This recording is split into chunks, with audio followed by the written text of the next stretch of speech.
الحمد للہ رب العالمین والصلاة والسلام علی سید الانبیاء والمرسلین نبینا محمد وعلی آلہ وصحبہ اجمعین اما بعد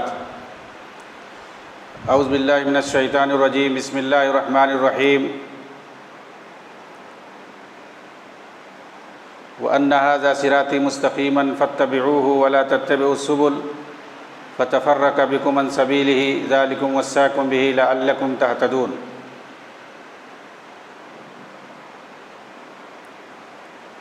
محترم سامعین کرام اور حاضرین مجلس،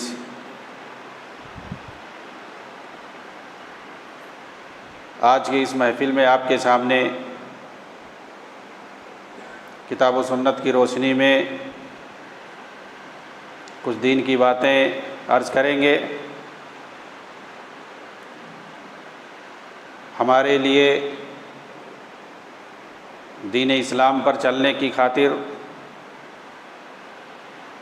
کون سا طریقہ اور کون سا منہج بہتر ہے بلکہ واجب ہے کہ جسے اپنائیں اور جس پر ہم چلیں،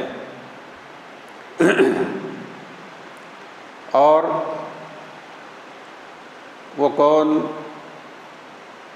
سے باطل مناہج اور وہ طریقے ہیں جن سے ہمیں بچنے کی ضرورت ہے، بالخصوص موجودہ دور میں۔ آپ کے سامنے میں نے قرآن کریم کی ایک آیت پڑھی ہے جس کے اندر اللہ رب العالمین نے فرمایا کہ اے نبی آپ کہہ دے کہ یہ میرا سیدھا راستہ ہے، وَأَنَّ هَذَا صِرَاطِي مُسْتَقِيمًا فَاتَّبِعُوهُ، اسی کی پیروی کرو، یہ میرا سیدھا راستہ ہے، اس کی پیروی کرو، وَلَا تَتَّبِعُوا السُّبُلَ فَتَفَرَّقَ بِكُمْ عَنْ سَبِيلِهِ، اور دوسرے راستوں کی پیروی نہ کرو کہ وہ راستے تمہیں صحیح راہ سے بھٹکا دیں، صحیح راہ سے الگ کر دیں، یعنی دوسرے راستوں کی طرف جاؤ گے، دوسرے طریقوں کو اپناؤ گے تو جو نبی کا طریقہ ہے اور جو صراط مستقیم ہے، وہ سارے طریقے، وہ سارے راستے تمہیں اس صراط مستقیم سے بھٹکا دیں گے، نبی کے طریقے سے دور کر دیں گے۔ فَتَفَرَّقَ بِكُمْ عَنْ سَبِيلِهِ، اللہ کی راہ سے دور کر دیں گے۔ ذَلِكُمْ وَصَّاكُمْ بِهِ لَعَلَّكُمْ تَهْتَدُونَ، اسی چیز کی تمہیں وصیت کی گئی ہے تاکہ لوگوں کو بتاؤ وہ راہ ہدایت پر آئیں۔ تو یہ نبی کو خطاب ہے، نبی کو اسی لیے بھیجا جاتا ہے تاکہ وہ بھٹکی ہوئی انسانیت کو راہ راست پر لائے، جو صحیح راستے کو چھوڑ کر، صحیح طریقے کو چھوڑ کر غلط طریقے کو اپنا لیے ہیں اور غلط راہ پر چل پڑے ہیں، انہیں ان راہوں سے، ان باطل طریقوں سے نکال کر کے صحیح راہ پر لاؤ۔ چنانچہ جب جب انسانیت بھٹکی ہے، اللہ رب العالمین نے اپنے نبیوں کو، رسولوں کو بھیجا، اور یہ معلوم ہے کہ اب نبیوں کا سلسلہ بند ہو چکا ہے۔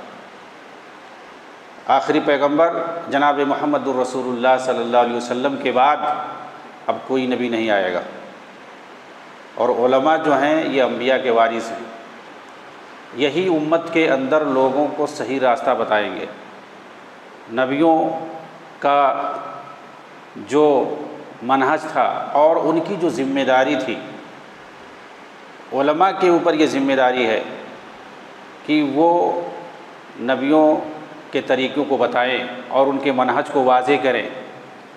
ایسا نہیں ہے کہ لوگ اپنے اپنے طریقوں پر عمل کریں، جیسا جس کی سمجھ میں آئے، اپنی منمانی دین کے اندر، قرآن کے اندر، حدیث کے اندر جو سمجھ میں آئے اپنے حساب سے، اپنے طریقے سے، اپنے منہج سے چلے۔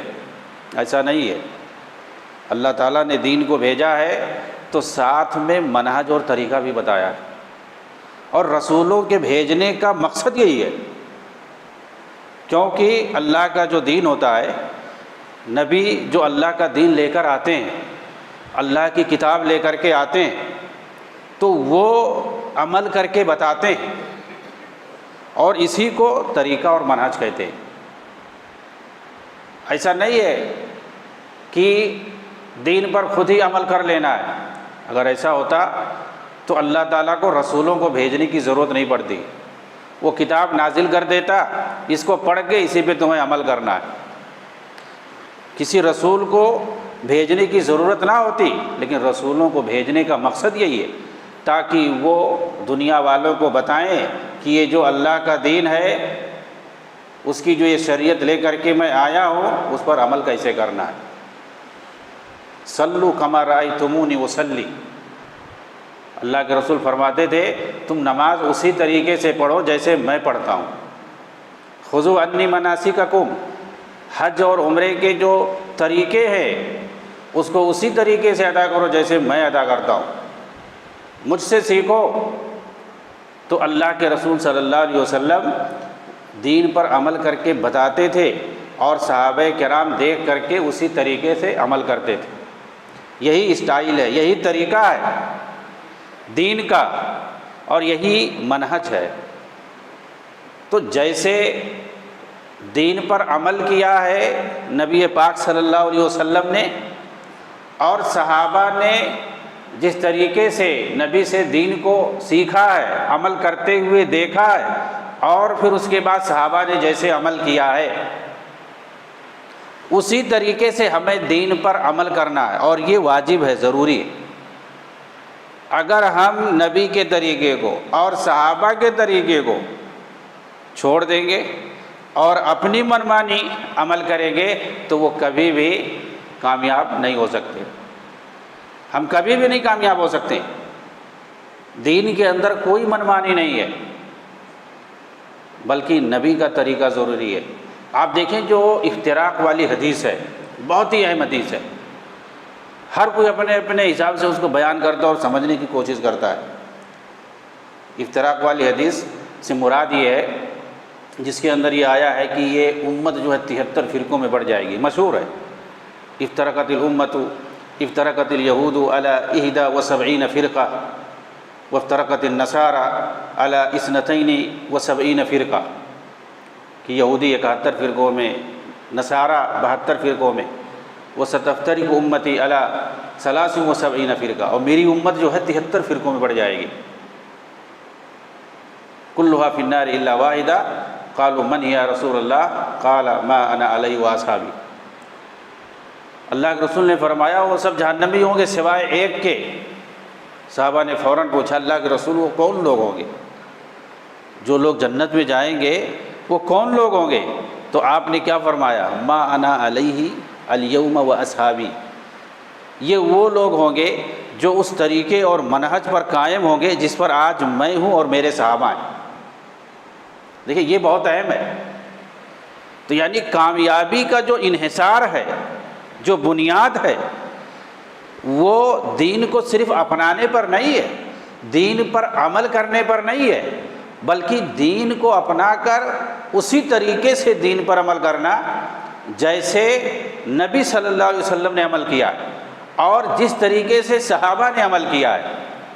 کیونکہ نجات کا جو ذریعہ ہے، اللہ کے رسول نے بتایا ہے کہ کامیابی کا ذریعہ کیا ہے، کامیاب کون لوگ ہوں گے؟ جو اس طریقے اور منہج پر قائم ہوں گے جس پر آج میں ہوں اور میرے صحابہ ہیں۔ ما انا علیہ اليوم، ما انا علیہ اليوم و اصحابی۔ اور بعض روایت میں الجماعہ ہے، یعنی صحابہ اس سے مراد ہے، صحابہ کی جماعت۔ تو وہ اتھارٹی ہے، وہ اسوہ اور نمونہ ہے پوری امت کے لیے، قیامت تک کے لیے وہ معیار ہیں۔ صرف رسول ہی نے معیار نہیں بنایا ہے، اللہ نے بھی انہیں معیار بنایا ہے، یعنی دین کو سمجھنے اور دین پر عمل کرنے کے لیے صحابہ کو بھی معیار بنایا ہے۔ اللہ تعالیٰ نے جس طریقے سے رسول اکرم صلی اللہ علیہ وسلم نے بنایا ہے، چنانچہ اللہ تعالیٰ نے فرمایا آمنوا بمثل ما آمنتم بہ فقد اہتدوا، اگر وہ لوگ وَإِنْ آمَنُوا بِمِثْلِ مَا آمَنْتُمْ بِهِ فَقَدْ اهْتَدَوْا، اگر وہ لوگ ایمان اسی طریقے سے لائیں گے جیسے تم لوگ لائے ہو تو پھر وہ کامیاب مانے جائیں گے، وہ ہدایت پر ہوں گے، ورنہ وہ اختلاف کا شکار ہوں گے۔ تو دیکھیے کامیابی کے لیے ایمان کس طرح سے لانا ہے، جیسے صحابہ نے ایمان لائے۔ تو صحابہ کو معیار بنایا اللہ تعالیٰ نے، اور بہت ساری چیزوں میں صحابہ کو معیار بنایا گیا، کیونکہ انہوں نے وحی کو نازل ہوتے ہوئے دیکھا ہے، رسول اکرم صلی اللہ علیہ وسلم کو عمل کرتے ہوئے دیکھا ہے، اور جیسے نبی نے عمل کیا ویسے وہ لوگ عمل کرتے تھے، اس لیے ان کو معیار بنایا گیا ہے۔ اور اسی کو منہج سلف کہتے ہیں۔ سلف کا معنی ہی ہوتا ہے صحابہ، صحابہ کا عمل، تو ان کا جو عمل ہے وہی منہج اور وہی طریقہ ہمارے لیے۔ بہت سارے لوگ اس لفظ سے بدکتے ہیں، بھاگتے ہیں منہج کا جب نام آتا ہے، حالانکہ اس کے بغیر کامیابی ہے ہی نہیں۔ شروع ہی سے صحابہ کے دور ہی سے یہ طریقہ چلا آ رہا ہے، اللہ نے قرآن میں استعمال کیا ہے، نبی نے اس کو معیار بنایا ہے۔ اچھا یہ جاننے کی ضرورت ہے کہ لوگ اس لفظ سے کیوں بھاگتے ہیں جب یہ بیان کیا جاتا ہے کہ بھائی صحابہ کا منہج ضروری ہے، نبی کا طریقہ ضروری ہے، اس کے بغیر ہم اپنی منمانی دین پر عمل نہیں کر سکتے، کہ چاہے جو ہو اپنے حساب سے عمل کرے۔ کیوں بدکتے ہیں جب صحابہ کا نام لیا جاتا ہے کہ بھائی جیسے انہوں نے عمل کیا ہے، جیسے انہوں نے دین کو سمجھا ہے اسی طریقے سے سمجھیں گے، ہر چیز میں، ہر فیلڈ میں دین پر ہم اسی طریقے سے عمل کریں گے جیسے نبی نے صحابہ کو بتایا ہے، اور جیسے صحابہ نے سمجھا ہے ویسے ہی ہم سمجھیں گے۔ کیوں؟ جب ایسا ہم ان کو باندھ دیں گے اس سے تو پھر ان کی منمانی نہیں چلنے پائے گی، منمانی نہیں چلنے پائے گی، پھر وہ اپنی مرضی سے جو پیشین گوئیاں کرتے رہیں اور جو بھوشوانی بتاتے رہیں، میں سمجھتا ہوں ایسا ہوگا، میں سمجھتا ہوں اس آیت کا یہ مطلب ہے، میں سمجھتا ہوں اللہ یہ کہہ رہا ہے، یہاں پر اللہ کے نبی اپنے حساب سے سب بتاتے رہتے ہیں، حدیث اور قرآن کا معنی مفہوم، وہ منمانی نہیں چلنے پائے گی۔ بھائی نبی نے کیا کہا ہے قرآن کی اس آیت کے بارے میں، صحابہ نے کیا کہا ہے، جب ہم اس کو پیش کرتے ہیں تو کہتے ہیں کہ یہ دیکھو اقوال اور آراء کو پیش کر رہے ہیں، جو آیت کا جو سامنے جو معنی ہے اس کو نہیں دیکھ رہے ہیں۔ آپ دیکھیں اس کی ایک واضح مثال میں پیش کرتا ہوں۔ قرآن کے اندر سورہ مائدہ میں اللہ تعالیٰ نے فرمایا ہے وَمَن لَّمْ يَحْكُم بِمَا أَنزَلَ اللَّهُ فَأُولَٰئِكَ هُمُ الْكَافِرُونَ، اللہ کی نازل کردہ شریعت کے مطابق جو فیصلہ نہیں کرے گا وہ کافر ہے، وہ لوگ کافر ہے۔ یعنی جو شریعت اللہ کی طرف سے نازل ہوئی اس کے مطابق جو یہ عام ہے فیصلہ نہیں کرے گا وہ کافر ہے۔ اب دیکھیے اس میں کیا ہے، اسے ایک بات تو اللہ تعالیٰ نے تو یہاں تو عام بات کہی ہے، من کا مطلب کوئی معمولی شخص ہو یا کوئی بڑا شخص ہو، کوئی جماعت ہو یا کوئی حکومت ہو، کوئی بھی ہو، ایک معمولی فرد ہو یا کوئی بڑا فرد ہو، کوئی رعایا ہو یا حاکم ہو، کوئی بھی ہو، یہ من ہے، ہر ایک کو یہ حکم ہے، ہر ایک کو پابند بنایا گیا ہے کہ وہ اس کے پاس اگر کوئی فیصلہ آتا ہے، فیصلہ کسی کے پاس بھی آ سکتا ہے، ایک گھر کا جو مالک ہے وہ اپنے گھر میں فیصلہ کرتا ہے کسی بھی بات میں، کورٹ میں، مجلس میں یا کہیں بھی، کسی بھی چیز کا اگر وہ ذمہ دار ہے اس کے بعد فیصلہ آ سکتا ہے۔ علاقے میں بہت سارے جو ہے قاضی ہوتے ہیں، مفتی ہوتے ہیں اور بہت سارے لوگ ہوتے ہیں، یا عام آدمی کسی کے پاس بھی دو آدمی کا جھگڑا آ گیا، آپ کو فیصلہ کرنا ہے کسی بھی مسئلے میں، یا کوئی کسی دینی معاملے میں آپ سے پوچھنے آیا اس میں آپ کو فیصلہ کرنا ہے، یا کوئی دنیاوی معاملہ ہے آپ سے آیا پوچھنے کے لیے یا حل کرنے کے لیے تو آپ کو اس میں فیصلہ کرنا ہے۔ کوئی بھی چیز ہو، فَإِن تَنَازَعْتُمْ فِي شَيْءٍ فَرُدُّوهُ إِلَى اللَّهِ وَالرَّسُولِ، کوئی بھی معاملہ ہو اگر تمہارے درمیان اختلاف ہو جائے تو اس کو اللہ اور اس کے رسول کی طرف آؤ لے کر کے اس معاملے کو، یعنی قرآن اور حدیث کی روشنی میں حل کرو۔ یہ تو حکم ہے، یہ تو سب کے لیے ہے۔ شریعت کہتے کسے ہیں؟ قرآن اور حدیث کو کہتے ہیں۔ یعنی قرآن اور حدیث کی روشنی میں، شریعت کی روشنی میں اگر کوئی فیصلہ نہیں کرتا ہے تو وہ کافر ہے، وہ کافر ہے۔ یہ اس کا ظاہری مطلب ہے۔ لیکن پہلی بات، جو خوارج ہیں، جو دین کو، قرآن کو اپنی عقل سے سمجھ کی کوشش کرتے ہیں، انہیں سلف سے لینا دینا نہیں۔ نبی نے کیا سمجھایا ہے، صحابہ نے اسے کیا سمجھایا اور سمجھایا ہے لوگوں کو، اس سے لینا دینا نہیں۔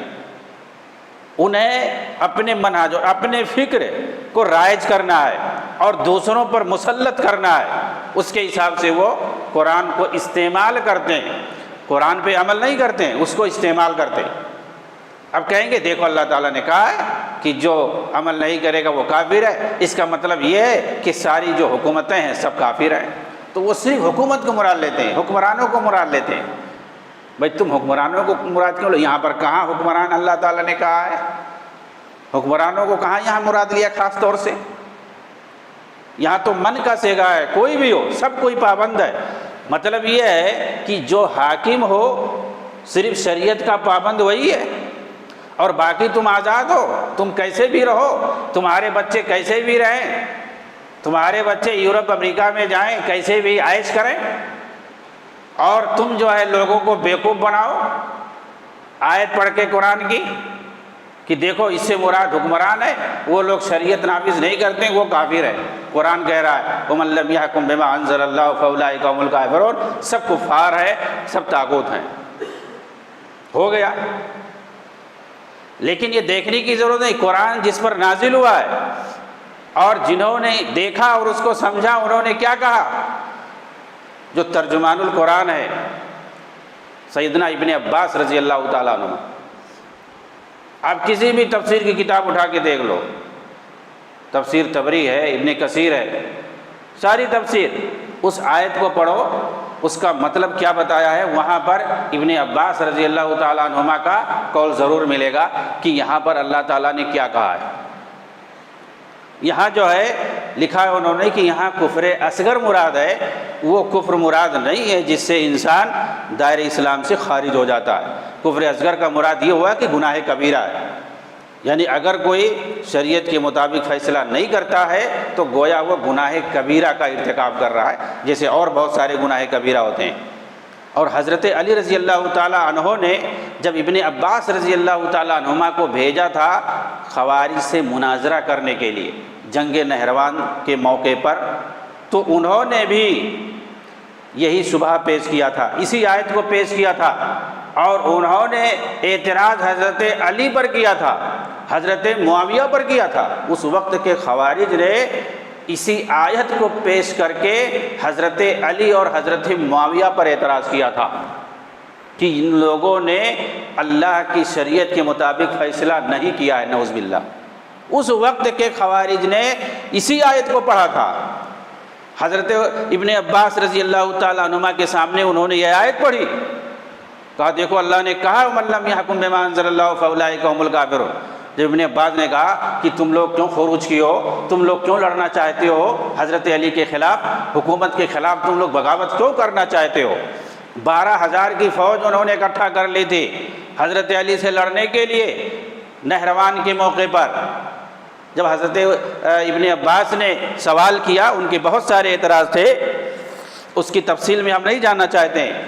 یہ جو یہاں پر انہوں نے اس آیت کو پیش کیا تو کہا کہ اللہ تعالیٰ تو کہہ رہا ہے کہ اس کی شریعت کے مطابق جو فیصلہ نہیں کرے گا وہ کافر ہے، اور انہوں نے شریعت کے مطابق فیصلہ نہیں کیا ہے، انہوں نے انسانوں کو فیصل بنایا ہے، اللہ کو فیصل نہیں بنایا ہے۔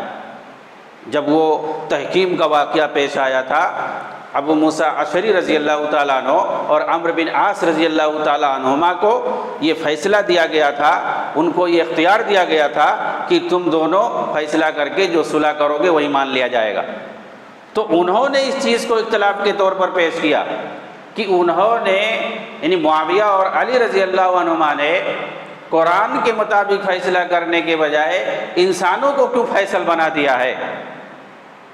جب انسانوں کو فیصل بنا دیا اس کا مطلب یہ لوگ کافر ہو گئے، اور کافر سے جنگ کرنا واجب ہے۔ تو حضرت ابن عباس رضی اللہ تعالیٰ عنہما نے ان لوگوں کو سمجھایا کہا کہ بہت اچھی بات ہے کہ میں دیکھ رہا ہوں تم لوگوں میں کوئی صحابی نہیں ہے، ایسا آدمی مجھے نظر نہیں آ رہا ہے جس نے نبی کو دیکھا ہو، یعنی کوئی صحابی نہیں ہے تمہارے اندر، اس لیے مجھے خوشی ہے، کوئی صحابی نہیں ہے تمہارے اندر، اور میں جہاں سے آیا ہوں میں صحابہ کی جماعت کی طرف سے آیا ہوں، میں حضرت علی کے پاس سے ہو کر کے آیا ہوں، انہوں نے مجھے بھیجا ہے، اور تمہارے اندر کوئی عالم نہیں ہے، اس پر بھی مجھے خوشی ہے۔ یعنی وہ جو خوارج تھے ان کے یہاں کوئی عالم نہیں تھا، اور یہ حقیقت ہے آج تک ان کے یہاں کوئی عالم نہیں ہوتا ہے، اور یہ اپنے آپ کو ہی صرف دین کا عالم سمجھتے ہیں، دوسروں کو عالم ہی نہیں سمجھتے، لیکن حقیقت یہ ہے کہ ان کے یہاں کوئی عالم نہیں ہوتا ہے۔ حضرت ابن عباس نے کہا مجھے خوشی ہے کہ تمہارے یہاں کوئی صحابی نہیں ہے، اور میں صحابہ کی جماعت کی طرف سے آیا ہوں، اور تمہارے یہاں کوئی عالم نہیں ہے، عالم تو صحابہ ہیں، وہاں سے میں ہو کر کے آیا ہوں، اور اللہ کے رسول نے مجھے قرآن کی تفسیر خود بتلائی ہے، یہاں پر آیت کا جو تم مفہوم لے رہے ہو وہ نہیں ہے، بلکہ یہاں پر کفر اصغر مراد ہے۔ تم مفہوم کیا لے رہے ہو؟ یعنی تم لوگ کفر اکبر مراد لے رہے ہو، اور اسی وجہ سے تم جنگ کرنا چاہتے ہو، تو یہ تمہاری تعویل غلط ہے، تمہارا عقیدہ یہ صحیح نہیں ہے۔ بہرحال انہوں نے سمجھایا، تو کہتے ہیں کہ 4000 سے زیادہ لوگ توبہ کر لیے ان کے ہاتھ پر، اور انہی کے ساتھ واپس نکل کر چلے آئے، اور باقی جو کٹر تھے وہ جمے رہ گئے، اور انہوں نے لڑائی کی اور سب مارے گئے، اور جو باقی بچے وہ ادھر ادھر بھاگ لیے۔ انہی کی بقایا جات آج بھی موجود ہے، اور حدیث کے اندر ہے کہ یہ لوگ قیامت تک موجود رہیں گے، جو دین کو اپنے حساب سے سمجھیں گے اور امت کے درمیان فساد مچائیں گے۔ یہ خوارج اسی وقت سے اللہ کے نبی کے دور سے، صحابہ کے دور سے موجود ہے، اور یہ بھی ہے حدیث کے اندر کہ جب جب امت کمزور ہوگی، جب جب امت پر کمزوری لاحق ہوگی، تب تب ان کا شور ہنگامہ ہوگا، تب تب ان کا فساد اور قتل و خوریزی بڑھے گی، دشمنوں کے ساتھ مل کر یہ امت کے اندر قتل و فساد مچائیں گے۔ کب؟ جب جب امت کمزور ہوگی، اور جب طاقتور ہوگی تو یہ چھپ جائیں گے، انڈر گراؤنڈ ہو جائیں گے، اور یہی ہوتا ہے۔ یہ خوارج نے بھی حکومت کی ہے، اور روافض نے بھی حکومت کی ہے گاہے بگاہے، لیکن ان کی تاریخ ہے کہ کبھی بھی انہوں نے کافروں سے جہاد کر کے، لڑ کر کے زمین کو فتح نہیں کیا ہے کہ لڑائی کر کے زمین کو فتح کرے اور وہاں پر حکومت کرے۔ انہوں نے ہمیشہ مسلمانوں کو قتل کر کے، مار کر کے ان کی زمین پر قبضہ کیا اور حکومت کی ہے، کبھی کبھی وقتی طور پر، اور یہ جب بھی موقع پاتے ہیں فساد مچاتے رہتے ہیں۔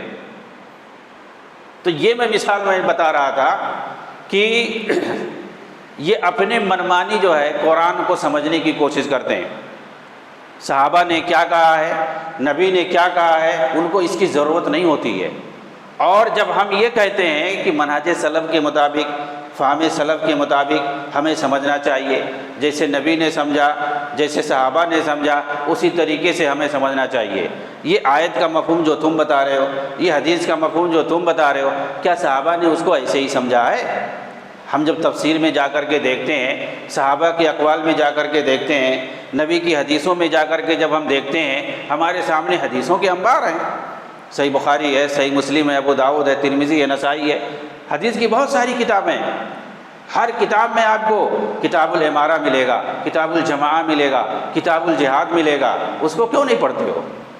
کتاب الفتن ملے گا، کتاب الملاحم ملے گا، ہر جگہ آپ کو بہت سارے ابواب اور کتابیں ملیں گی حدیث کی کتابوں میں، وہاں سب ان ساری چیزوں کی وضاحت ہے، ہر طرح کے چیپٹر آپ کو ملیں گے۔ یہ سارے چیپٹر بہت اہم ہیں، ان کو پڑھنا چاہیے، خاص طور سے فتنے کے اس دور میں۔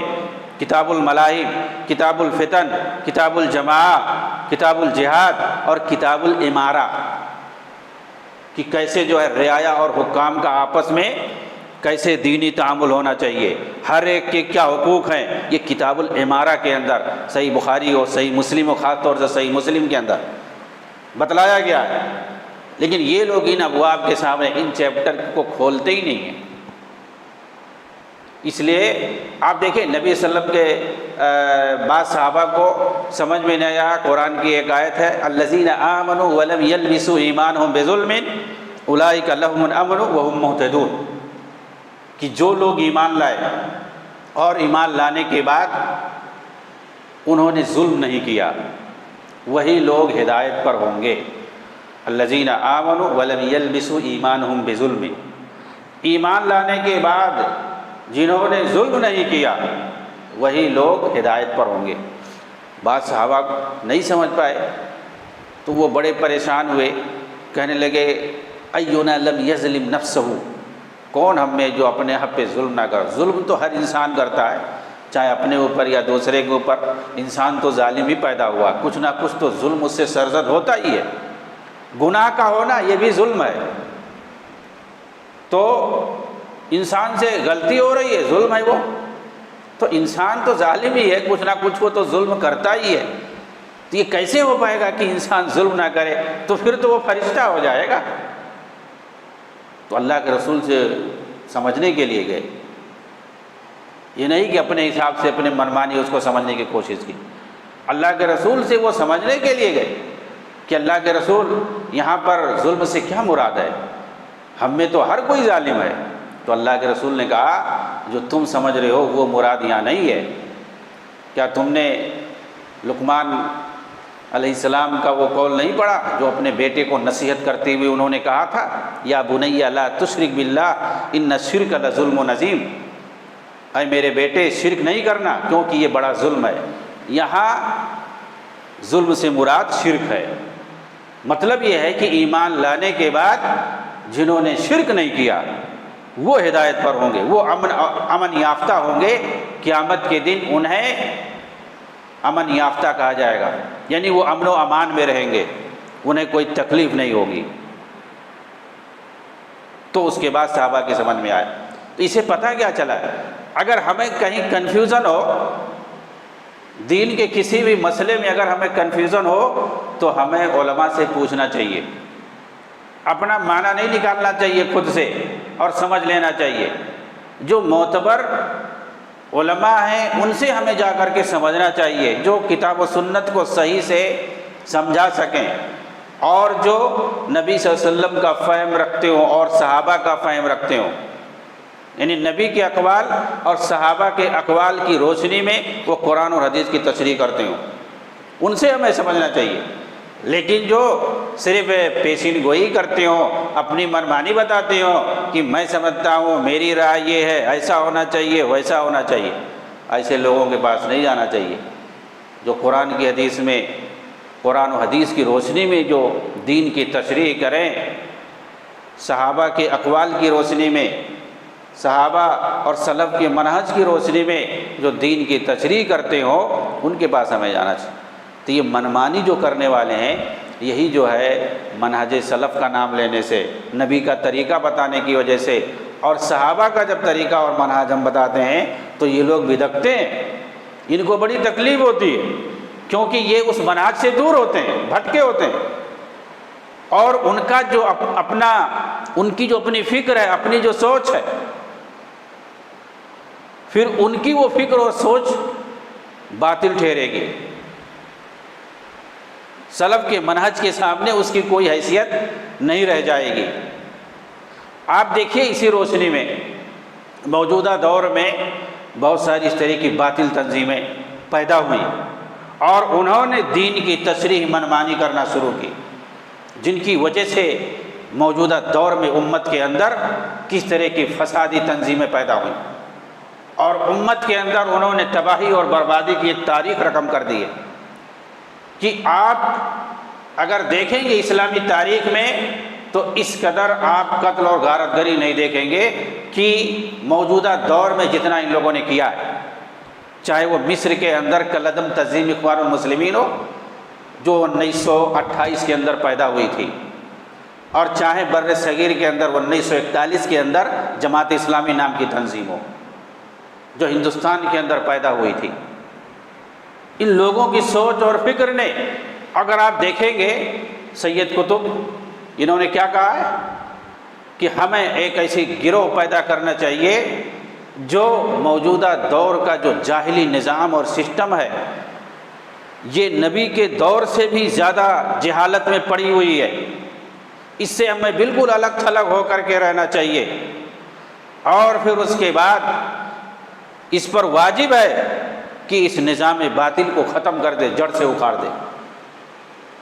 یعنی ایک طرف رہو لیکن ان سے الگ رہو۔ علی اسماوی جو ان کے خاص دوست تھے، انہوں نے اپنی کتاب جو اخوان المسلمون کو چھوڑ کر کے انہوں نے لکھا سر الجماع نام کر کے، اس کے اندر انہوں نے لکھا کہ وہ جمعہ کی نماز ہی نہیں پڑھتے تھے، کہتے تھے کہ جو ہے جمعہ ابھی ہمارے اوپر فرض ہی نہیں ہوا، کیونکہ جن کے ساتھ ہمیں پڑھنا یہ اس لائق نہیں ہے کہ ان کے ساتھ جمعہ پڑھی جائے۔ اور بہت ساری خرافات ان کی کتابوں میں آپ کو ملے گی، خاص طور سے ان کی کتاب جو معالم فی الطریق ہے، اس کو آپ دیکھو گے، یہ اخوان المسلمین کے لوگ، جماعت اسلامی کے لوگ اس کا اردو میں ترجمہ اور دوسری زبان میں ترجمہ کر کے رکھتے ہیں۔ اور جتنی دہشت گرد تنظیمیں ہیں، القاعدہ، داعش، جبہت النصرہ اور جماعت التکفیر اور بڑی بڑی جماعتیں جو خاص طور سے عربوں میں، وہ سب اس کتاب کو لے کر کے رکھنے پڑتے ہیں۔ اس کے اندر وہ سب طریقے بتائیں کہ کیسے ہمیں اپنا جو ہے سسٹم اور نظام قائم کرنا ہے، ہٹ کر کے یعنی مسلمانوں کو، جو موجودہ دور میں جو مسلمان ہے ان کے نزدیک کوئی مسلمان ہے ہی نہیں، حتیٰ کہ مسجدوں کی ممبروں پر جو اذان بلند کیے جا رہے ہیں یہ صرف دکھاوا ہے، یہ صرف دکھاوا ہے، اس سے کچھ ہوتا جاتا نہیں ہے، اس طرح کی چیزیں۔ اور الہاد کی الگ باتیں، وحدت الوجود کی الگ باتیں، تفسیر کی کتاب میں صحابہ کرام پر، انبیاء پر جو تہمتیں اور الزام ہیں وہ الگ سے ان کے یہاں ہیں۔ حتیٰ کہ انہوں نے تو ایک جگہ اپنی کتاب میں لکھا ہے کہ اسلام جو ہے یہ مارکسزم اور نصرانیت کا جو ہے معجون مرکب ہے، نعوذ باللہ۔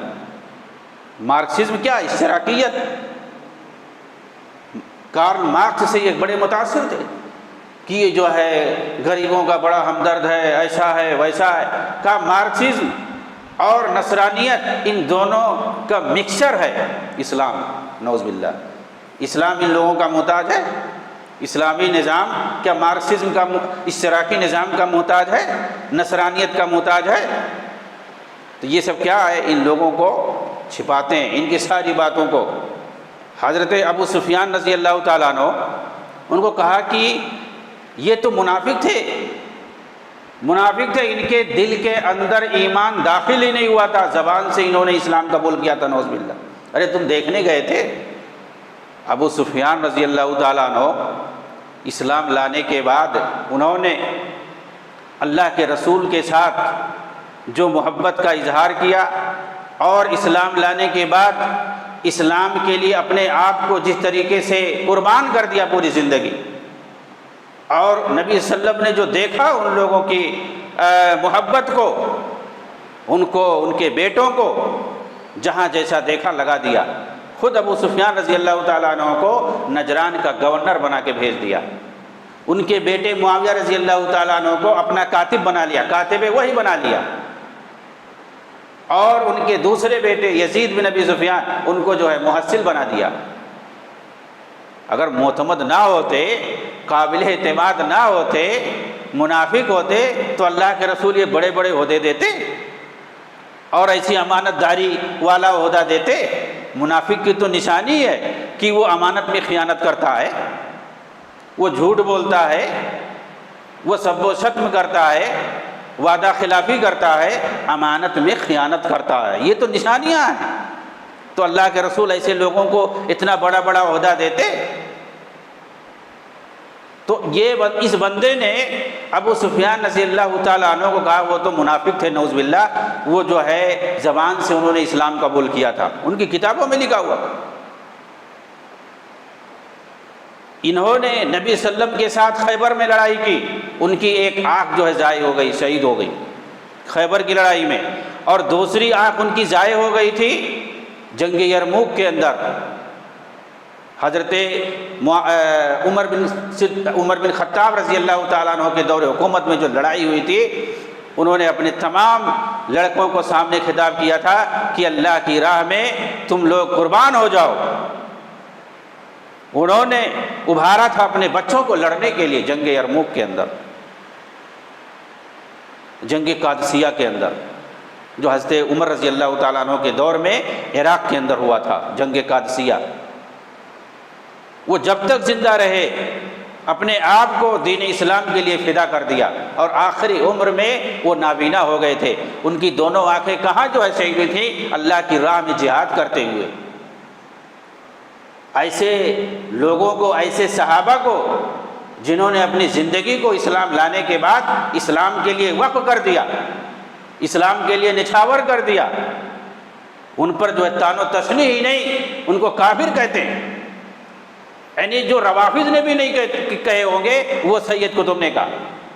اور جنہوں نے مصر کے اندر عدالت میں قبول کیا کہ ہمارا تو مقصد یہ تھا، پھلا پھلا پڑ اڑانا تھا اور وہ پھلا جگہ وہاں اڑانا تھا، اور سارے لوگوں کو انہوں نے لگا رکھا تھا، اعتراف کیا اپنا۔ ظاہر سی بات ہے آج بھی خوارج جو پکڑے جاتے ہیں وہ جو کرتے ہیں وہ کھلے مجلس میں اعتراف کرتے ہیں کہ ہاں یہ میں کرنا چاہتا تھا ایسا۔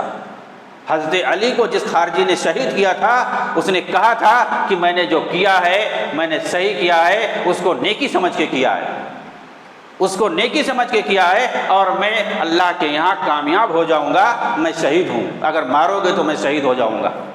اسے جب مارا جا رہا تھا پکڑ کر کے عبد الرحمن ابن ملجم المرادی کو، جس نے حضرت علی کو شہید کیا تھا، اس نے کہا تھا میں نے جو کیا ہے وہ صحیح کیا ہے، اور رب کعبہ کی قسم اگر مجھے مارو گے تو میں شہید ہو جاؤں گا، وہ میں نے نیکی کا کام کیا ہے۔ حضرت علی کو مار کر کے، نعوذ باللہ، صحابہ کو مار کر کے یہ خوارج جو ہیں کہتے ہیں کہ ہم نے نیکی کا کام کیا۔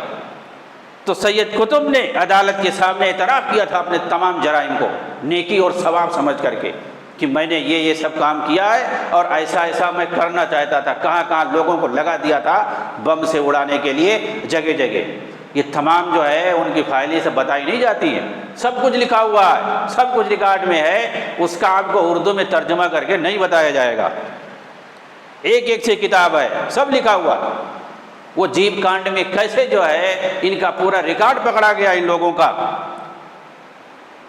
اور کیسے انہوں نے اپنی تنظیم کا نام رکھا تھا، سب کچھ تنظیم 65 کا نام رکھا تھا۔ آپ کہیں بھی جا کر کے نیٹ پہ تنظیم 65 کے واردات آپ لکھ کے دیکھو گے، عربی میں کم سے کم لکھنا پڑے گا، اس لیے کہ اردو میں کوئی بتاتا نہیں ہے۔ تنظیم 65 لکھو گے آپ، عربی میں لکھو، گنتی چاہے انگلش میں رہے لیکن اردو میں کم سے کم تنظیم لکھے، تنظیم 65، تو پورا اس کا واقعہ سمجھ میں آ جائے گا کہ کیسے کیسے ان کو پکڑا گیا، اور پھر اس کے بعد کیسے پھر اس کی بنیاد پر ان کو پھانسی ہوئی۔ یہ کہتے ہیں کتاب لکھ دیا تھا تو پھانسی ہو گئی تھی، ارے کتاب لکھنے سے کیا پھانسی ہو جائے گی؟ بلکہ یہ معلم فی الطریق جس کے اندر انہوں نے سارے جو ہے تکفیری باتیں لکھی ہیں، خارجی باتیں لکھی ہیں، پوری امت کو جو ہے کافر قرار دیا ہے۔ سب سے خطرناک کتاب ان کی جو ہے معلم فی الطریق ہے، جس کو جادہ حق جادہ راہ کے نام سے جو ہے یہ لوگ اردو میں ترجمہ کر کے پڑھتے ہیں۔ یہ کتاب جو ہے سب سے خطرناک ان کی ہے، اور یہ کتاب انہوں نے جیل میں رہ کر کے لکھی ہے، اور جیل میں رہتے ہوئے ان کی کتاب کا، ان کی یہ کتاب شائع بھی ہوئی مصر کے اندر، یعنی اتنی خطرناک کتاب، اس کو جیل میں رہتے ہوئے لکھا بھی انہوں نے، اور جیل میں رہتے ہوئے ان کی یہ کتاب شائع بھی ہوئی ہے۔ تو یہ کوئی کہہ سکتا ہے کہ کتاب کے لکھنے کی وجہ سے جو ہے ان کو حکومت نے مار دیا ہے، ان کو شہید کر دیا ہے، ایسا کر دیا ویسا کر دیا؟ اسی لوگ کہتے ہیں یہ شہید القطب ہے، نعوذ باللہ۔ وہ اپنی دہشت گردی کی بنیاد پر مارے گئے ہیں، وہ مصر کو تباہ کرنا چاہتے تھے، اس وجہ سے انہوں نے، بلکہ حسن بنا نے اس سے پہلے ہی پوری ایک تنظیم التنظیم الخاص کے نام سے بنا رکھا تھا، اور اس جماعت کے اندر جو نکل کر کے آئے ان کا بیان ہے کہ جو دینی جماعت تھی وہ اصل حیثیت نہیں تھی، جو اصلی حیثیت تھی وہ تنظیم الخاص جو تھی اس کی اصل حیثیت تھی، اور اسی سے نکلی ہوئی تمام جماعتیں اس وقت ہیں، جتنی بھی مسلح جماعتیں آپ کو ملیں گی اور اپنے آپ کو اخوان المسلمین کی طرف منسوب کرتی ہیں، اس لیے کہ مسلح جماعت اور کسی دوسری جماعت سے نہیں نکلی ہیں، اور بہت ساری جماعتیں ہیں دین کے نام پر، لیکن آپ کو نہیں ملے گا کہ فلاں جو ہے جماعت کی طرف سے مسلح جماعت، جتنی اس وقت جماعتیں سب اخوان المسلمین کی طرف اپنے آپ کو نسبت کرتے ہیں۔ اسی میں یہ حماس بھی ہے جو فلسطین کے اندر ہے، وہ بھی اسی اخوان المسلمین سے نکلی ہوئی جماعت ہے، مسلح جماعت ہے۔ اور یہ لوگ باقاعدہ صراحت کے ساتھ کہتے ہیں کہ ہم جو لڑائی کرتے اپنی تنظیم کی خاطر لڑائی کرتے ہیں، تنظیم کی خاطر ہم جہاد کرتے ہیں، یعنی تنظیم ہماری جماعت جو کہے گی اسی کی سربلندی کے لیے اور اسی کو سر نمایاں کرنے کے لیے ہم لڑائی کرتے ہیں۔ ایک کتاب ہے، وہیں کے فلسطین کے ہیں، ان کا نام ہے سعد بن فتح الزعتری، خلیل شہر وہاں پر ہے، وہاں پر ایک علاقہ ہے زعتر، وہاں کے رہنے والے ہیں۔ انہوں نے مدینہ میں تعلیم حاصل کی ہے، اور پھر اس کے بعد انہوں نے ایک کتاب لکھی ہے حقیقت الجہاد فی فلسطین، فلسطین کے اندر اس وقت جہاد کے نام پہ جو کچھ ہو رہا ہے اس کی کیا حقیقت ہے۔ تو انہوں نے جہاد کی شرائط بتلائے کہ جہاد کسے کہتے ہیں، جہاد ہوتا کیا ہے، جہاد کیسے ہوتا ہے، صرف ہڑبونگ مچانے فساد مچانے سے ہوتا ہے کیا؟ انہوں نے پوری تفصیل لکھی ہے اس میں، جہاد کے پورے شرائط کہ جہاد کسے کہتے ہیں، جہاد کی حقیقت کیا ہے، جہاد کی کتنی قسمیں ہیں، اور جہاد فی المعرکہ جسے کہتے ہیں، کفار سے جہاد فی المعرکہ، اس کے کیا شرائط ہیں، ان سب حقیقت بتائی۔ اس کے بعد حماس کی بھی حقیقت بتائی کہ ان لوگوں کی کیا حقیقت ہے اور یہ کیا چاہتے ہیں، انہوں نے 30-40 سال سے اب تک انہوں نے کیا کیا، فلسطینیوں کی تباہی اور بربادی کے سوا ان سے کیا ہوا آج تک، وہ سب انہوں نے اس کے اندر بتلایا، اور اس کا جو ہے اردو میں ترجمہ بھی ہو گیا ہے۔ تو یہ بہت ہی اہم کتاب ہے، تقریباً 350 صفحے میں یہ کتاب ہے، حقیقت الجہاد فی فلسطین۔ اس کو اگر پڑھیں گے تو سمجھ میں آئے گا کہ کیا یہ لوگ ناٹک کرتے ہیں اور کیسے انہوں نے عالم اسلام کے اندر فساد اور تباہی مچایا ہوا ہے اخوان المسلمون نے، اور جو لوگ اس فکر کے حامل ہیں، چنانچہ کیسے یہ دشمنوں کا اہل کار بنتے ہیں، خاص طور سے جو عالم اسلام کے اندر اہل السنہ ہیں، ان کو کیسے ٹارگٹ کیا جائے، ان کو کیسے ختم کیا جائے، اور خاص طور سے ان میں جو اہل توحید ہے، اور ان کا کیا مقصد ہوتا ہے، جو اصل جو قلب ہے عالم اسلام کا، عرب ممالک، ان کو کیسے وہاں پر آپس میں لڑائی کرا کے مشغول رکھا جائے ایک دوسرے سے، تاکہ ترقی نہ ہو سکے وہاں پہ۔ ظاہر سی بات ہے، فساد رہے گا، لڑائی رہے گی تو وہاں بالکل ترقی نہیں ہوگی۔ اور یہ کہ کیا اسلام کے اندر صرف لڑائی ہی ہے، امن و شانتی نہیں ہے، دشمن سے صلح اور معاہدہ نہیں ہے، صرف لڑائی ہے؟ کیا طاقت اور کمزوری کا موازنہ نہیں ہے؟ یہ نبی صلی اللہ علیہ وسلم کے دور میں بھی ہوا ہے، صحابہ کے دور میں بھی ہوا ہے، اور اسلامی تاریخ اس سے بھری پڑی ہے کہ مسلمانوں پر کبھی طاقت اور غلبے کی حالت ہوتی ہے اور کبھی کمزوری اور مغلوبی کی حالت ہوتی ہے۔ جہاں تک دین اسلام کا تعلق ہے تو دین اسلام کبھی بھی مغلوب نہیں ہوگا، کبھی بھی مغلوب۔ بہت سارے لوگ ایسا بولتے دین اسلام کمزور، دین اسلام کمزور نہ تھا، نہ ہوگا، نہ کبھی ہے، نہ رہے گا۔ اسلام یعنی دین کبھی مغلوب نہیں ہوتا، اس کے ماننے والے مسلمانوں کی حالت بتا رہے ہیں، یعنی مسلمان کبھی مغلوب رہے اور کبھی غالب رہے، کبھی طاقتور رہے، کبھی کمزور رہے۔ ظاہر سی بات ہے کمزوری کے بہت سارے اسباب ہوتے ہیں، کمزوری کے بہت سارے اسباب ہیں، ان میں سب سے بڑا سبب ہے ان کا اللہ کے دین کو چھوڑنا، دور ہونا، توحید سے دور ہونا، شرک اور بدعات میں پڑ جانا، یہ سب سے بڑی کمزوری ہے۔ جب تک مسلمان توحید کو اپنائیں گے نہیں، ان کے یہاں طاقت آ ہی نہیں سکتی ہے، وہ کمزوری کا شکار ہی رہیں گے۔ آپ دیکھیں کیا نبی صلی اللہ علیہ وسلم کے زمانے میں جب مسلمان کمزوری کی حالت میں تھے تو کیا اس وقت لڑائی بڑائی کرتے تھے؟ مکہ میں 13 سال سب سے زیادہ مکہ میں تھے، وہاں پر کیا مسلمانوں نے مکہ میں لڑائی کی؟ بلکہ بعض لوگوں نے اگر سوال کیا، اپنی کمزوری کا اظہار، اپنی جو ہے پریشانی کا شکایت کی، تو اللہ کے رسول نے ان کو ڈانٹا اور کہا تم لوگ صبر نہیں کرتے؟ پہلے کے لوگ دیکھو، نبیوں کو آرے سے چیر دیا جاتا تھا، انہیں ستایا جاتا تھا، لیکن انہوں نے صبر کیا۔ صبر کرو، اللہ تعالیٰ کامیابی دے گا۔ ہجرت ہو گئی، یعنی گھر بار کو چھوڑ دیا دین کی خاطر، لیکن کیا اس وقت جو وہاں پر حکومت تھی یا مکہ کے اندر جن لوگوں کی سربراہی تھی، کیا ان سے ٹکرایا؟ اللہ کے نبی نے ان لوگوں سے لڑائی کی یا صحابہ کو ایسا کہا؟ نہیں، کیونکہ اس وقت کمزوری کی حالت تھی۔ لیکن جب طاقت اکٹھا ہوئی اور مسلمانوں کی جمعیت ہوئی اور مدینہ کے اندر مسلمانوں کے اندر طاقت پیدا ہوئی، جس اعتبار سے طاقت ہوئی اس حساب سے اللہ کے رسول نے حرکت کیا۔ اور آپ دیکھیں جب مسلمانوں کے اندر طاقت آئی اس وقت جو ہے جہاد کو واجب کیا گیا۔ تو یہ توازن ہونا، ابن تیمیہ رحمہ اللہ نے لکھا ہے کہ مسلمانوں پر یہ دونوں حالات قیامت تک آتے رہیں گے، کبھی طاقتور ہوں گے کبھی کمزور ہوں گے۔ جب وہ طاقتور ہوں گے تو انہیں مدنی زندگی کے فارمولے پر عمل کرنا کہ نبی صلی اللہ علیہ وسلم نے مدینہ میں رہ کر کے کیسے عمل کیا ہے، وہ زندگی ہمارے لیے قابل نمونہ ہے۔ اور جب کمزوری کی حالت میں مسلمان رہیں تو نبی صلی اللہ علیہ وسلم کی مکی زندگی قابل نمونہ ہے۔ مکی زندگی میں دیکھیں اللہ کے رسول کیسے رہتے تھے، تو اس طریقے سے رہے۔ اگر یہ اصول اور طریقے جو بتائے گئے ہیں سلف کے یہاں، اس کے مطابق اگر ہم زندگی گزاریں تو کبھی بھی نہ ہم خود پریشان ہوں اور نہ دوسرے کے لیے پریشانی کا سبب بنے۔ ہم خود بھی نہیں تباہ ہوں گے اور دوسروں کے لیے بھی تباہی کا سبب نہیں بنیں گے۔ میں چاہتا ہوں کہ کچھ چیزیں میں نے نوٹ کر کے میں نے لایا تھا، انہوں نے جو لکھا ہے بہت اہم اہم باتیں لکھی ہیں۔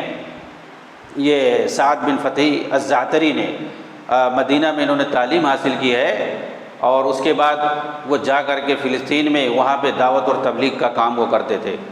یہ مت سمجھیے کہ جو ہے صرف ہمارے یہاں برائی ہے، شرک ہے، بدعات ہے، انحرافات ہے اور مغربی کلچر ہے، یورپین کلچر چھایا ہوا ہے، ہر چیز جو ہے یہ فلم ہے، یہ دنیا بھر کی چیزیں۔ ایسا نہیں ہے کہ صرف ادھر ہی ہندوستان میں، ہر جگہ یہ برائی ہے۔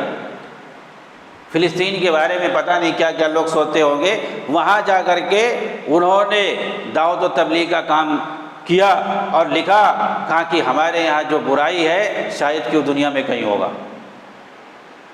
تو وہاں جا کر کے وہ تبلیغ کا کام کرنے لگے اور وہیں پر رہ کر کے انہوں نے یہ کتاب لکھی ہے۔ یہ جہاد کے شرائط بتاتے ہوئے لکھتے ہوئے بتاتے ہیں کہ فقہا نے جہاد کی مشروعیت کے لیے یہ شرط لگائی ہے کہ قتال کا سبب توحید باری تعالیٰ کی سربلندی ہو، اس کے اندر دین اسلام اور مسلمانوں کا دفاع ہو۔ آپ دیکھیے کلمہ توحید کی سربلندی اور مسلمانوں کا دفاع، دو چیز۔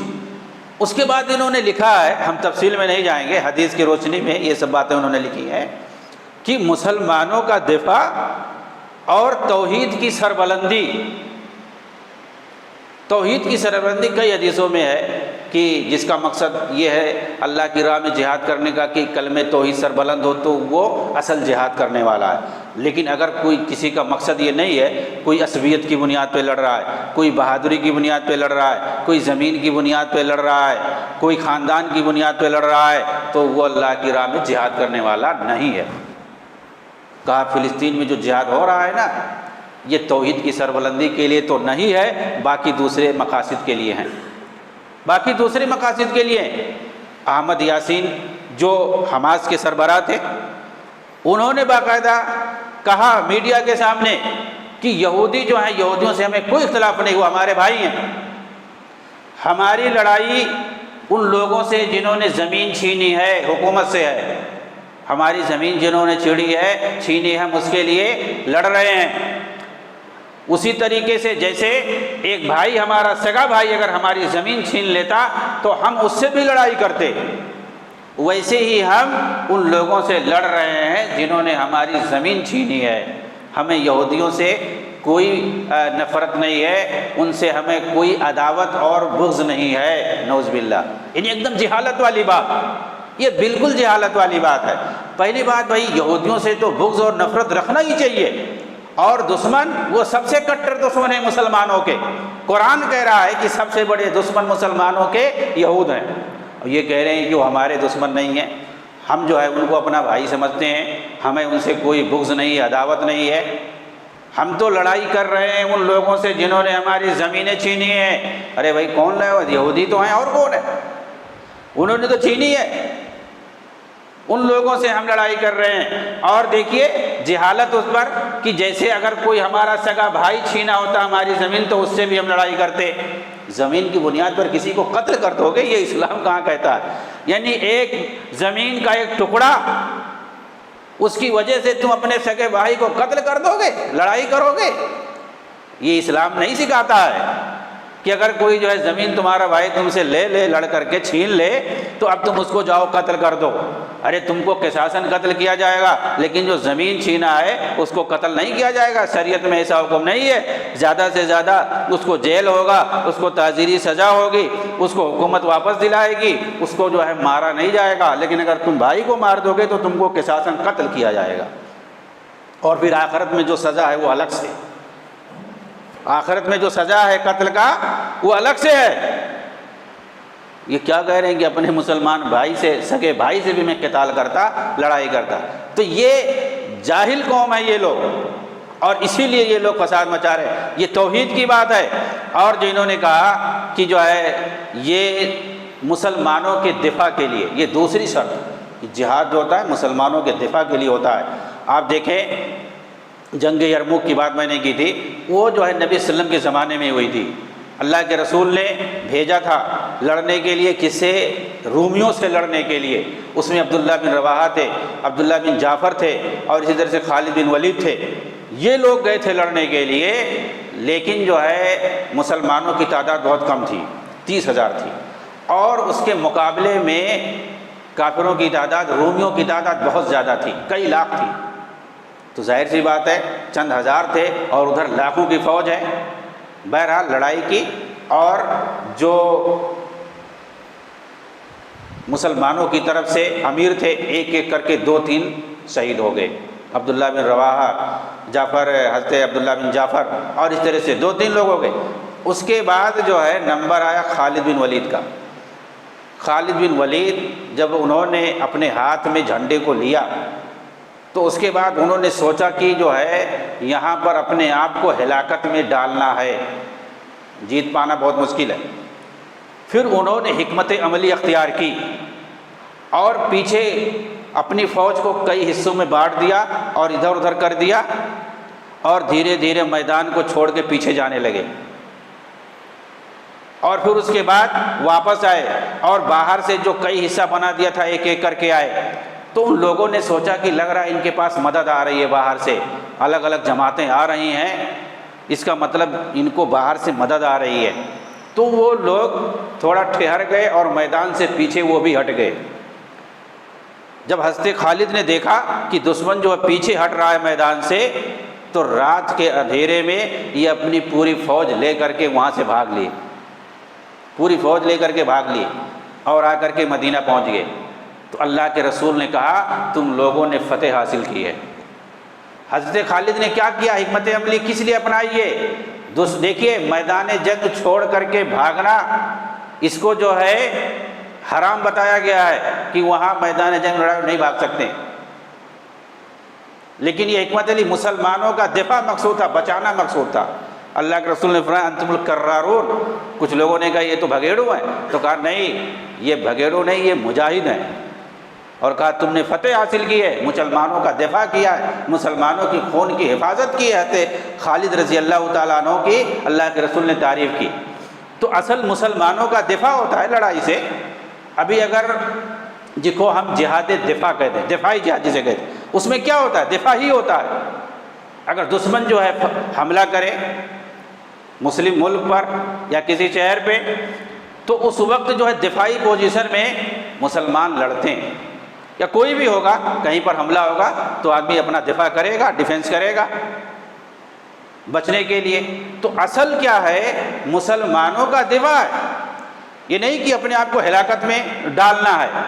کہا یہاں پہ فلسطین کے اندر خاص طور سے حماس الجہاد الاسلامی وغیرہ جو کر رہے ہیں، یہ مسلمانوں کا دفاع نہیں کر رہے ہیں، مسلمانوں کو یہ دشمنوں کا لقمہ بنا رہے ہیں۔ یہ لوگ دشمنوں کو بھڑکا کر کے مسلمانوں کو دشمنوں کا لقمہ بنا رہے ہیں، اس کے علاوہ یہ کچھ نہیں کر رہے ہیں۔ جبکہ جہاد تو ہوتا ہے مسلمانوں کا دفاع کرنا، مسلمان کی جو جماعت ہو وہ پیچھے رہے اور مجاہدین آگے رہے، دشمنوں سے لڑائی کریں، اس کو جہاد کہتے ہیں۔ یہاں فلسطین میں کیا ہوتا ہے؟ سرنگوں میں سب ہے، سرنگوں میں ہے، وہاں سے ادھر ادھر سے پھینک دیے میزائل، اب اس کے بعد دشمن اسی کا بہانہ بنا کر کے پتہ چلتا ایک طرف سے تباہی مچاتا ہے۔ انہوں نے خود کش بمباری کو جائز قرار دیا۔ ہوتا کیا خاص طور سے فلسطین میں ہی ہوتا ہے، کچھ جوشیلے بچوں کو بم باندھ دیتے ہیں اور جا کر کے کسی اسرائیلی فوجی کو مار دیا، کہیں کسی سگنل پر جو ہے وہ بم پھوڑ دیا، کچھ لوگ مارے گئے۔ اب اس کے بعد کیا ہوتا ہے؟ نتیجہ کیا ہوتا ہے؟ وہ تو آدمی سب سے پہلے اپنی جان کو ہلاکت میں ڈالا، اپنی عاقبت اس نے خراب کیا۔ آپ دیکھو گے اس کو کہیں گے شہید ہو گیا اللہ کی راہ میں۔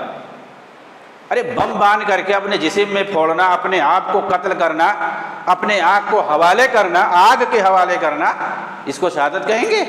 کبھی نہیں کہیں گے۔ تو ایک آدمی خود اپنی عاقبت خراب کرتا ہے، اپنے آپ کو آگ میں جلاتا ہے، کیونکہ اس میں کنفرم ہوتا ہے سب سے پہلے آدمی اپنے آپ کو مرے گا، پھر اس کے بعد دوسرا کوئی مرے یا نہ مرے اس کی گارنٹی نہیں ہوتی ہے، لیکن آدمی خود مرے گا بمباری، خود کش بمباری میں، سوسائڈ بمبنگ میں آدمی خود مرتا ہے اپنے ہاتھ سے، یہ تو طے ہے۔ اس کے بعد دشمن مرے یا کوئی مرے اس کی گارنٹی نہیں ہے۔ اس کو جو ہے ان کے جو بڑے بڑے اپنے آپ کو علماء کہتے ہیں، مفکرین کہتے ہیں، کرزاوی ہے، سلمان عودہ ہے اور سلیمان علوان ہے اور کون کون، ان لوگوں کے فتاوے موجود ہیں، انہوں نے کتابیں لکھی ہیں اس پر، خود کش بمباری پر کرنے کے لیے۔ اب دیکھیے پورے مسلمان نوجوانوں کو بھٹکا کر کے، گمراہ کر کے، ان کے بدن پر بمباری باندھ کر کے اس طرح سے حملہ کرواتے ہیں۔ اور یہ فتویٰ دینے والے جو ہے یہ اپنے بچوں کو اپنے بچوں کو تعلیم حاصل کرنے کے لیے یورپ امریکہ بھیجتے ہیں۔ آج ان کے بچے ایمبیسڈر ہیں، یوسف قرضاوی کا ایک لڑکا ایمبیسڈر ہے، معلوم ہے آپ کو؟ سلمان عودہ کا بچہ امریکہ کے اندر ایک تنظیم چلا رہا ہے، سربراہ ہے وہ امریکہ کے اندر۔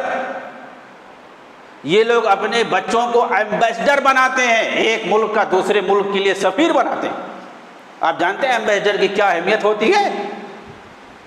لیبیا کے اندر، سیریا کے اندر اور عراق کے اندر ان لوگوں کے فتووں سے کتنے جو ہے لوگوں کی جانیں گئی ہیں، مسلمانوں کی جانیں گئی ہیں۔ لیبیا کے اندر کیسے لوگوں کو قتل خوریزی کیا گیا، وہ ایک خوشحال ملک تھا، آج تباہی اور بربادی کی تاریخ لکھی جا رہی ہے۔ وہاں کوئی امن و شانتی نہیں ہے، وہاں سینکڑوں دہشت گرد جماعتوں نے ڈیرا ڈالے ہوا بنا لیا ہے، وہاں کوئی امن و امان نہیں ہے، لیبیا تباہ ہے، برباد ہے ان لوگوں کے فتووں کی وجہ سے۔ ناٹو نے تباہ کیا ہے ان لوگوں کو لے کر کے، اخوانیوں کو لے کر کے۔ ناٹو فوج ظاہر سی بات ہے وہ صلیبی فوج ہے، مسلمانوں کا دشمن، وہ تو بظاہر بنایا گیا تھا ناٹو تاکہ روس کے خلاف حملہ کرے۔ آج تک ایک بھی حملہ روس کے خلاف نہیں کیا ناٹو نے، ایک بھی میزائل کسی جو ہے روسی مصلحت میں یا اس کے جو ہے کسی اس کے اہداف کو ٹارگٹ نہیں کیا۔ ناٹو نے جہاں بھی حملہ کیا آج تک صرف مسلمانوں پر حملہ کیا، افغانستان سے لے کر کے عراق، یمن، سیریا، لیبیا، سوڈان، فلسطین، ہر جگہ جہاں بھی حملہ کیا ہے اس نے صرف مسلمانوں پر حملہ کیا۔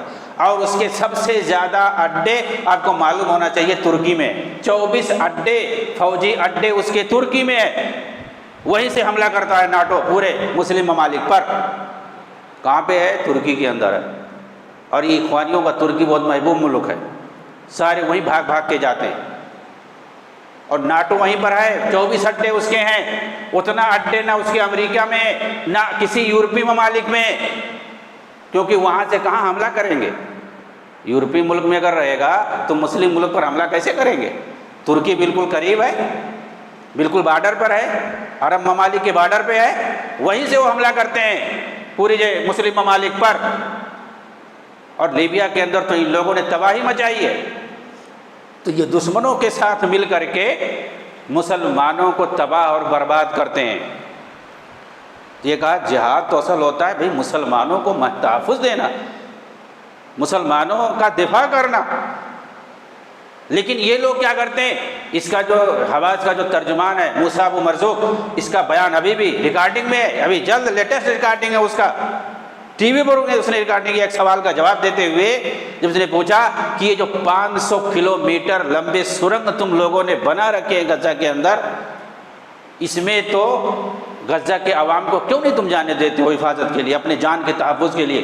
تو کہا اس کو ہم لوگوں نے بنایا اپنے پیسے سے، اس میں ہم لوگوں نے دشمن سے حفاظت کے لیے، اپنی جانوں کی حفاظت کے لیے ہم نے بنا رکھا ہے۔ جہاں تک غزہ کے عوام کا تعلق ہے تو اس کی حفاظت کی ذمہ داری اقوام متحدہ پر ہے اور اسرائیل پر ہے، وہ لوگ، ان لوگوں کی حفاظت کی ذمہ داری ہے، ہم لوگوں کی حفاظت کی ذمہ داری نہیں ہے۔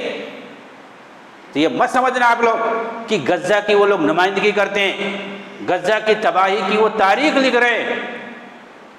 ایک اخبار میں میں نے پڑھا کہ اگر آج سے غزہ کی آباد کاری شروع کر دی جائے تو 100 سال بھی اسی ایک رفتار سے چلتا رہے تو اس طرح سے نہیں ہو پائے گا جیسے غزہ تھا آج سے 5 ماہ 6 مہینہ پہلے، اس طرح نہیں ہو پائے گا۔ 100 سال بھی اگر وہ تعمیری کام اور ساری چیزیں چلتی رہیں اس طرح نہیں ہو پائے گا۔ 100 سال پیچھے ان لوگوں نے کر دیا، اس کو تباہ اور برباد کر کے ایک طرف سے، جیسے سیریا کے بہت سارے شہر، عراق کے بہت سارے شہر، یمن اور لیبیا کے بہت سارے شہر تباہی کا شکار ہو گئے، وہ کبھی جو ہے اس طرح آباد نہیں ہو پائیں گے جیسے پہلے تھے۔ ایسے ہی لوگوں نے غزہ کو بنا دیا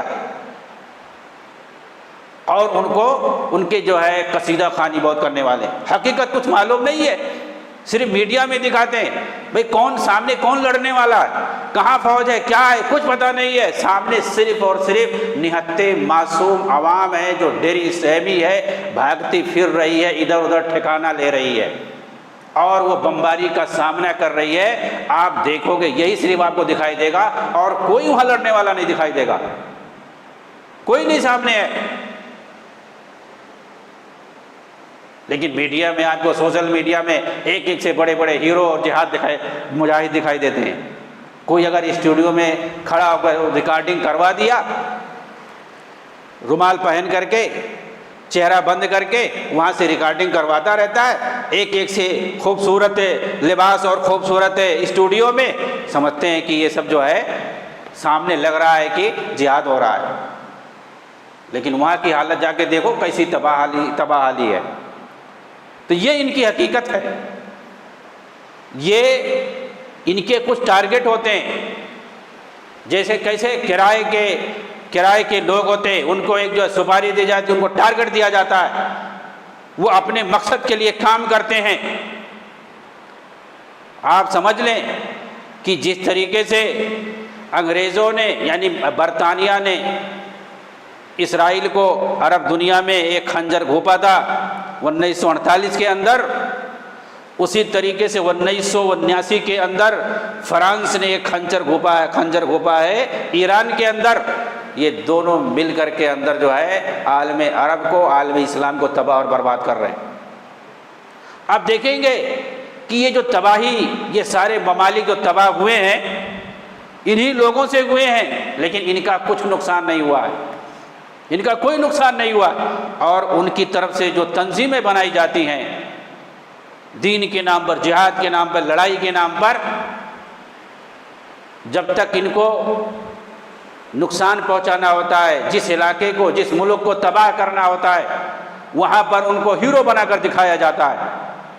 یہ القاعدہ ہے، انہوں نے سیریا کے اندر، عراق کے اندر فلاں جگہ انبار میں، کرکوک میں، فلوجہ میں، فلاں جگہ انہوں نے حکومت قائم کر لی ہے، اب یہاں پر اسلامی خلافت قائم کریں گے اور اس کے بعد دھیرے دھیرے یہ پورے دنیا پہ چھا جائیں گے، پورا دکھایا جاتا ہے، ان کے بیان ریکارڈ کروائے جاتے ہیں اور پھر اس کے بعد سزائیں دیتے ہوئے دکھائی جاتی ہیں، قتل کرتے ہوئے دکھائے جاتے ہیں، اور پھر انہی کو یہ بھی دکھایا جاتا ہے کہ یہ یورپ والوں کے ساتھ اور جو کچھ سیاح ہیں، کچھ رپورٹر ہیں، ان کو پکڑ کر رکھے تھے، ان کو بڑے اچھے سے ان کی خاطرداری کی اور ان کو صحیح سے رکھا قیدی بنا کر کے، اور پھر اس کو چھوڑتے بھی ہے، کچھ لوگوں کو مارتے ہیں۔ یہ پورا جو ہے نوٹنکی چلتی ہے کچھ دنوں تک، جب تک کہ وہ علاقہ، جب تک کہ وہ ملک تباہ نہیں ہو جاتا ہے، تب تک یہ نوٹنکی چلتی رہتی ہے۔ اور جب وہ علاقہ، وہ سنی علاقہ پورے طور پر جب تباہ ہو جاتا ہے، وہاں پر جب شیعوں کو یا یہودیوں کو کنٹرول دے دیا جاتا ہے، پھر اس کے بعد وہ جو جماعت تھی وہاں پر، چاہے وہ القاعدہ کی ہو، داعش کی ہو، جبہت النصرہ کی ہو، یا الجہاد الاسلامی کی ہو، یا جو ہے داعش کی ہو، یا پھر اس کے بعد حماس کی ہو، کسی کی بھی ہو، اس کے بعد وہ منظر نامے سے غائب ہو جاتی ہے، اس کا پتہ ہی نہیں چلتا ہے، بلکہ کچھ دنوں کے بعد خبر آتی ہے کہ اس کا سرغنہ مارا گیا، اس کا سرغنہ مارا گیا، اعلان ہو جاتا ہے کہ جماعت ہی ختم۔ ابھی جب وہاں پر مسلمان طاقتور تھے تو ایسا لگتا تھا کہ یہ لوگ اسلامی خلافت قائم کر دیں گے، لیکن جب وہاں پر مسلمان ختم ہو گئے، ان کی حکومت گئی، ان کی طاقت گئی، اور ان کے نوجوانوں کو مار دیا گیا، ان کے علماء کو جیل میں ڈال دیا گیا یا مار دیا گیا، سب سرمایہ ختم، ان کی پوری انرجی، پوری طاقت ختم، ان کا اقتدار ختم، اور دوسروں کو قبضہ دلا دیا گیا۔ اب ان کو سمجھ میں آ گیا کہ یہاں سے مسلمان ختم ہو گئے، اب جو رہیں گے رعایا تھوڑا بہت، اس سے کوئی مسئلہ نہیں ہے۔ پھر وہ اسلامی جو خلافت تھی وہ ہوا میں چلی جاتی ہے، اور ایسے سرغنے، ایسے کرائے کے جو ٹٹو ہوتے ہیں، ان کو یا تو ٹپکا دیا جاتا ہے، یا مار کے ختم کر دیا جاتا ہے، یا غائب کر دیا جاتا ہے، غائب کر دیا جاتا ہے۔ ایسے ہی شہر کے شہر اور ملک کے ملک تباہ کیے جا رہے ہیں۔ اس کا تعلق عربوں سے تھا، فلسطین کا۔ انہوں نے یہودیوں کے آنے سے پہلے سے اس کا خیال کیا ہے، اور عربوں نے، خاص طور سے سعودی عرب نے، جو ان کو کرنا تھا انہوں نے کیا۔ 48 میں ان لوگوں نے اسرائیل سے لڑائی کی، 56 میں لڑائی کی، 67 میں لڑائی کی، مصر نے 72 میں لڑائی کی، 3 4 لڑائیاں کی ہیں۔ اس کے بعد انہوں نے دیکھا کہ ہمارے سامنے صرف اسرائیل نہیں ہے، ہمارے سامنے ساتھ میں اس سے بڑھ کر کے امریکہ بھی ہے، فرانس بھی ہے، برطانیہ بھی ہے، یہ تین طاقت اس کے سامنے ہے۔ ہمارے پاس جب اتنی طاقت ہو جائے گی کہ ہم ان ملکوں کو شکست دے سکیں، امریکہ کو بھی، برطانیہ کو بھی، اور فرانس کو بھی، کیونکہ یہ تینوں جو ہیں پروٹسٹنٹ طبقے سے تعلق رکھتے ہیں، ان کی جو حکمرانی ہے امریکہ کے اندر، فرانس اور برطانیہ کے اندر، ان تینوں ملکوں میں سب سے زیادہ اسلام کے کٹر دشمن رہتے ہیں۔ جہاں پر اس مسلمانوں کے خلاف وہاں پر سازشیں رچی جاتی ہیں۔ ان 3 ملکوں کے اندر یہاں کا جو حکمراں طبقہ ہے تینوں ملکوں کے اندر، فرانس، برطانیہ اور اسی طرح سے امریکہ، اسلام کے خلاف، مسلمانوں کے خلاف سب سے زیادہ سازش یہاں پر رچی جاتی ہے حکمران طبقہ کے اندر۔ اور دیکھیں گے آپ، جو مسلمانوں کے اندر جو منافقین ہیں وہ سب انہی ملکوں میں جا کے بیٹھتے ہیں، یہیں سے وہ بھی سازش کرتے ہیں مسلمانوں کے خلاف۔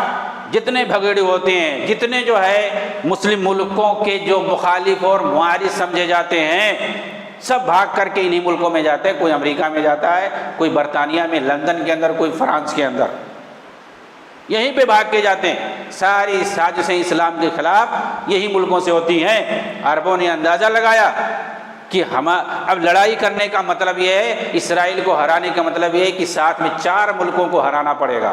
ہمارے پاس جب وہ طاقت ہوگی تو ہم کریں گے، ابھی ہمیں صلح سے کام کرنا ہے۔ لیکن اس کے بعد جب دیکھا کہ عرب والے اب ایسا سمجھ رہے ہیں کہ ان کو صلح سے کام کرنا ہے، اور اقوام متحدہ کے ذریعے یہ فلسطینیوں کو ایک آزاد ریاست دلانا چاہتے ہیں، کیونکہ پہلے تو ایسا نہیں تھا، پہلے تو اسرائیل کو ختم کرنا چاہتے تھے، لڑ کر کے زیر کرنا چاہتے تھے، پورے فلسطین پر قبضہ کرنا چاہتے تھے۔ لیکن جب مسلمانوں نے دیکھا کہ ممکن نہیں ہے یہ، تو انہوں نے بھی صلح کر لی، کہا کہ ٹھیک ہے ہم ختم تو نہیں کر سکتے، لیکن یہ کہ جو اقوام متحدہ نے جو 48 میں جو فیصلہ کیا تھا کہ 45% زمین فلسطینیوں کی رہے گی اور 55% زمین اسرائیل کی، اس کو ہم مانتے ہیں، اور 67 سے پہلے جو 45% زمین جو فلسطینیوں کی تھی وہ ان کو دی جائے، کیونکہ 67 میں اسرائیل نے جو حملہ کیا اور اس کے بعد اور زیادہ حصوں پہ قبضہ کر لیا۔ اس وقت فلسطین کے پاس صرف 12% زمین ہے۔ ابھی غزہ اگر ختم ہو جائے گا تو پھر اس کے بعد صرف اور صرف 6 اور 7% زمین بچے گی۔ تو یہ انہوں نے فیصلہ کیا کہ 67 سے پہلے جو 45% زمین تھی وہ اسرائیل کو، فلسطین کو واپس دی جائے، اور جو یروشلم ہے، بیت المقدس ہے، وہ اس کی راجدھانی ہو، اس کو ایک آزاد ریاست بنایا جائے۔ اس کے لیے عربوں کی سفارتی کوششیں چل رہی تھیں۔ لیکن اس کے بعد اسرائیل نے سوچا یہ تو پھر مشکل ہو جائے گا، ہمارے جو خواب ہیں پورے نہیں ہوں گے۔ انہوں نے دوسری طرف سے اپنا اس طرح سے منافقین امت کو ساتھ لے کر کے کبھی بھی ایسا معاملہ ہوتا ہے تو یہ فوراً فساد مچانا شروع کر دیتے، اور اسرائیل یہ چاہتا ہے، یہ جو کچھ 7 اکتوبر کو ہوا یہ سب اسرائیل جانتا تھا، ان لوگوں کے اسرائیل کے اندر بھی خلفشار تھا، اس کی جو حکومت تھی اندر سے بھی خلفشار ہوا تھا۔ ظاہر سی بات ہے جنگ میں مبتلا کر کے اس کو دونوں طرف سے فائدہ ہو رہا ہے، وہ یورپی ممالک سے بھی ہمدردی لے رہا ہے اور اسی طرح سے اپنے ملک کے اندر بھی اس کو ہمدردی مل رہی ہے، کیونکہ اس کو مسلمانوں سے جنگ، اس کو مقدس جنگ کا نام وہ لوگ دیتے ہیں، تو ان کو جو ہے فلسطین کے اندر بھی ان کو حمایت ملتی ہے۔ اس طرح سے اس کے اوپر جو کرپشن کے الزامات تھے اور اس نے جو غلط کچھ فیصلے کیے تھے اس کی بنیاد پر بہت ساری فوجیں چھوڑ کر کے جا رہی تھی، تو یہ لڑائی شروع کرنے سے اس کو ایک ہمدردی ملی اور اس کی حکومت کو اسٹیبلٹی اور مضبوطی حاصل ہوئی ہے۔ تو یہ مسلمانوں کے خون کی تجارت دونوں طرف سے ہوتی ہے، اسرائیل سے بھی ہوتی ہے، اور ایک ساتھ کئی مقاصد حاصل کرتے ہیں۔ اب یہ 2 نیشن کا جو فارمولہ تھا، فلسطین کی آزادی کا جو منصوبہ تھا، ظاہر سی بات ہے اب وہ کہاں چلا جائے گا، وہ ٹھنڈے بستے میں چلے جائے گا جب تک یہ ختم نہیں ہوگا، وہ تو گیا، اور اس کے بعد بھی یہ لوگ آپس میں ایسے ہی تباہ حال رہیں گے۔ کہنے کا مطلب ہے کہ ہمیں سوچنے اور سمجھنے کی ضرورت ہے، اور ہمدردی کس کے ساتھ ہونی چاہیے اور کس کے ساتھ نہیں ہونی چاہیے یہ ہمیں سمجھنے کی ضرورت ہے۔